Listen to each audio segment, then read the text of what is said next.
everybody in Clinton. My name is Frances, and I'm so excited to get to read you a story today. So I have lived in Clinton for a long time, but right now I live in Tokyo, in Japan.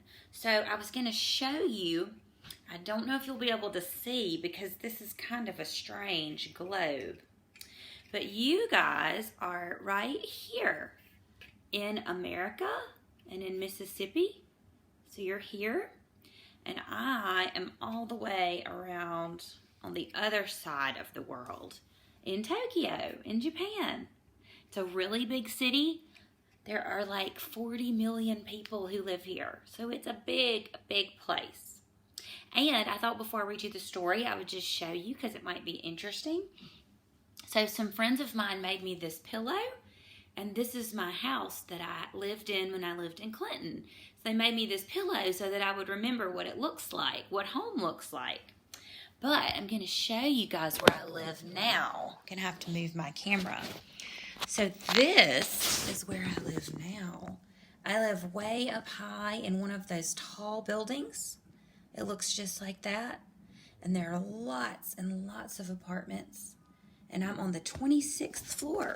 So I'm up pretty high. So where I live now is a lot different than where I live when I'm there. And I miss it. I miss everybody, but I do like it here. It's really interesting. So since I'm in Japan, I thought that it would be fun to read you, instead of maybe a book or a story that you would know as an American, I thought I would read you a story that all Japanese children know. And I knew this story even before I came to live here because my grandmother was Japanese. And so she had actually this exact same book. It's called Japanese Children's Stories, and it's all of the Japanese children's stories in English. And she had this book for my sister and I when we were little girls, and when we would go to her house, she would read us these stories, and she would show us this book and tell us these stories. So I knew a lot of these stories before I came here, and probably one of my favorite ones is called Momotaro Son, the Peach Boy.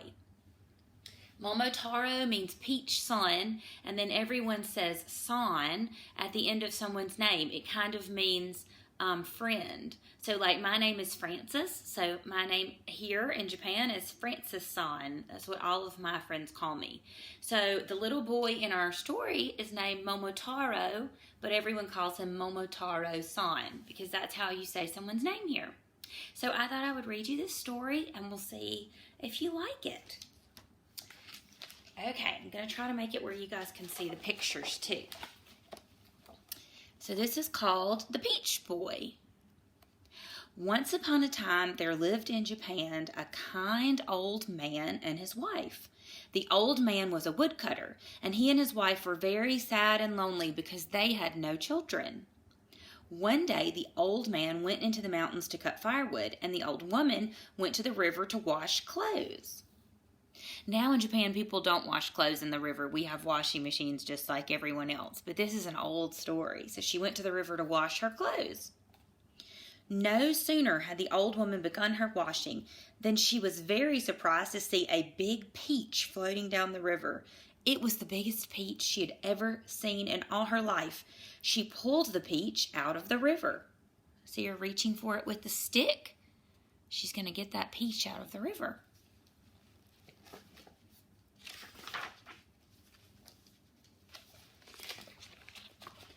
She decided that she would take the peach home and share it with the old man for their supper that night. Late in the afternoon, the old man came home, and the old woman said to him, "Look what a wonderful peach I found for our supper." The old man said it was truly a beautiful peach. He was very hungry from chopping wood all day, so he said, "Let's divide it and eat it right away." The old woman went and got a big knife from the kitchen. She got ready to cut the peach in half.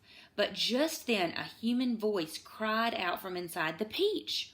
"Wait, don't cut me," said the voice. Suddenly the peach split open and a beautiful baby jumped out of the peach. The old man and the woman were so surprised, but the baby said, "Don't be surprised. The God of heaven saw how lonely and sad you were without any children, so he sent me to be your son." The old man and the old woman were very happy, and they took the baby to be their child. Since he was born from a peach, they named him Momotaro, which means peach boy. They loved Momotaro Son very much, and they raised him to be a very nice and fine boy. When Momotaro Son grew up and was 15 years old, he said to his mother and father, "You have always been very kind to me, but now I am grown and I must do something to help our land. In a distant part of the sea is an island named Ogre Island. Many wicked ogres live there, and they often come here to our land to do bad things like carrying people away and stealing our treasures. I am going to go to Ogre Island and fight them and bring back the treasures that they've stolen. Please let me do this." Can you see the picture? So there's the old man and the old lady finding Momotaro Son inside the beach.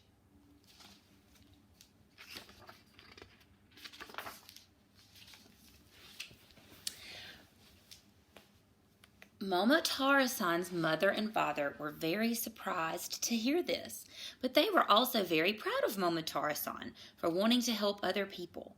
So they helped him get ready for his journey to Ogre Island. The old man gave him a sword and some armor, and the old woman fixed him a good lunch of millet dumplings. Then Momotaro Son began his journey, promising his parents that he would be home soon. Momotaro went walking towards the sea. It was a very long way. As he went along, he met a brown dog. The dog growled at Momotaro Son and was about to bite him, but Momotaro Son gave him one of his dumplings. He told the dog that he was going to fight all of the evil ogres on Ogre Island. So the brown dog said that he would go along too, and he would help Momotaro Son. I like how they've put the armor on the dog. Can you see?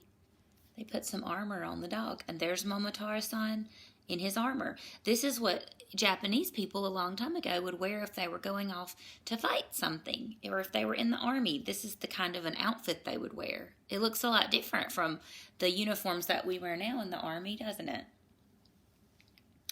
Momotaro and the brown dog kept walking, and soon they met a monkey. The dog and the monkey started to have a fight, but Momotaro Son told the monkey that they were going to Ogre Island to fight the evil ogres. So the monkey asked if he could go with them.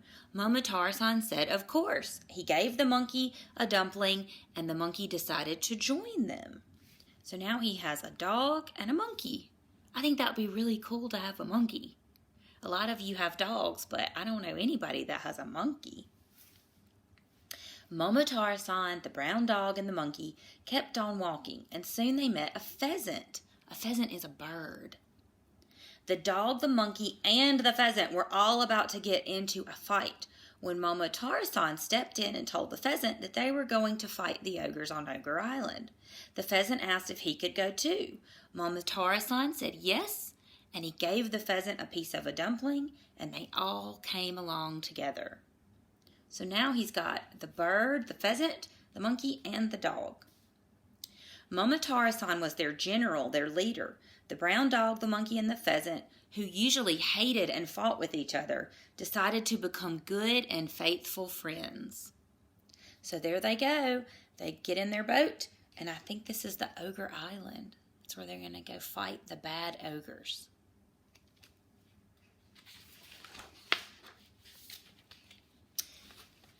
They walked a long, long way, and they finally reached the sea.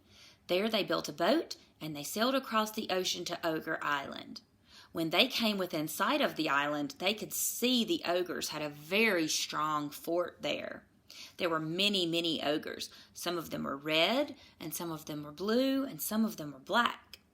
First, the pheasant flew over the walls of the fort and began to peck at the ogres' heads with his beak. The ogres tried to hit the pheasant with clubs, but he was very quick and dodged their blows. While the ogres were busy with the pheasant, the monkey slipped into the fort and opened the gate. Then Momotaro Son and the brown dog rushed into the fort. It was a terrible battle. The pheasant pecked at the heads of the wicked ogres, The monkeys clawed them with his nails, and the brown dog bit them with his teeth, while Momotaro Son cut them with his sword. Can you see the picture of the terrible battle? Ooh, I'd be scared of an ogre. At last, the ogres were completely defeated. They bowed down before Momotaro Son and promised never to do any more wicked things. Then they brought Momotaro all the treasure that they had stolen. It was the most wonderful treasure that you can imagine.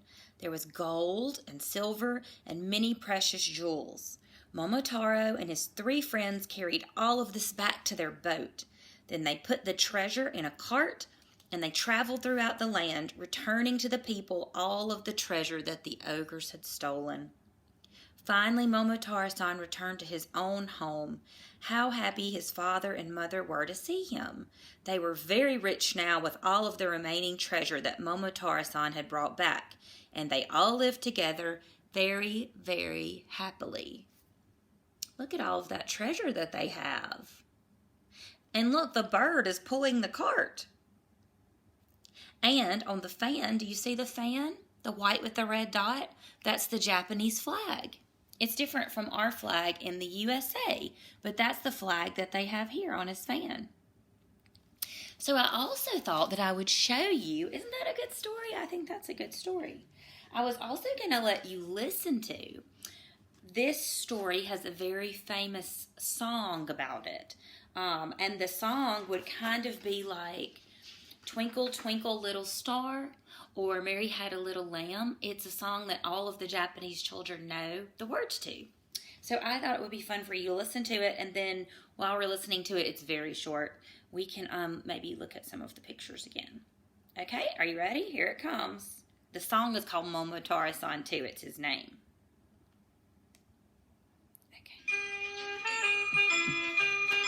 I'll show you the pictures again while we're listening to it.